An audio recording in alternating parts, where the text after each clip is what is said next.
வணக்கம். துலாம் ராசி பெண்களுக்கான குரு பெயர்ச்சி பலன்களை பார்க்க போகிறோம். இந்த குரு பெயர்ச்சியை பொறுத்தவரை உங்கள் ராசிக்கு 8ஆம் இடத்தில் இதுவரை சஞ்சரித்து வந்த குரு பகவான் பாக்கியஸ்தானம் என்று சொல்லக்கூடிய 9ஆம் இடத்தில் வந்து அமரப்போகிறார்.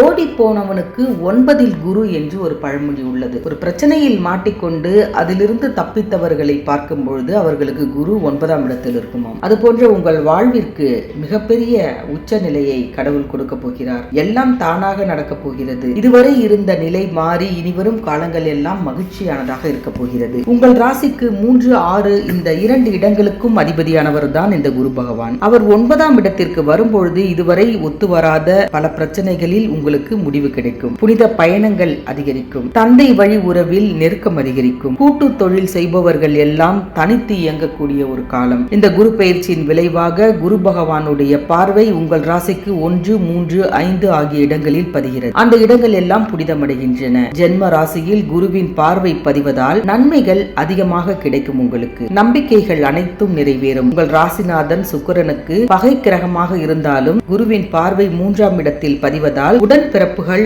உங்கள் குணமறிந்து நடந்து கொள்வார்கள். விலகி சென்ற சொந்தங்கள் விரும்பி வந்து இணைவார்கள். குருவின் பார்வை 5ஆம் இடத்தில் பதிவதால் பூர்வ புண்ணியஸ்தானம் பலம் பெறப்போகிறது. ஒன்றுக்கு மேற்பட்ட லாபங்கள் உங்களுக்கு கிடைக்கப் போகின்றன. குருவின் வக்ர காலமும் இந்த காலகட்டத்தில் உண்டு. அவர் வக்ரம் பெறுவதும் ஒரு விதத்தில் உங்களுக்கு நன்மைதான். நினைத்ததை சாதிக்க வேண்டும் என்ற ஒரு வெறித்தனம் உங்கள் மனதில் உருவாகும். கடன்கள் இருந்தால் படிப்படியாக குறைந்துவிடும். பண தேவைகள் உடனுக்குடன் பூர்த்தியாகும். கணவன் மனைவிக்குள் பாசமும் நேசமும் அதிகரிக்கும். தாய் வழி ஆதரவு என்பது உங்களுக்கு அதிகமாக உண்டு. துலாம் ராசி பெண்களை பொறுத்தவரை இந்த காலகட்டம் அற்புதமான ஒரு காலகட்டம் எனலாம். மீண்டும் மற்ற ராசி பெண்களுடைய பலன்களை பார்க்கும் வரை நன்றி, வணக்கம்.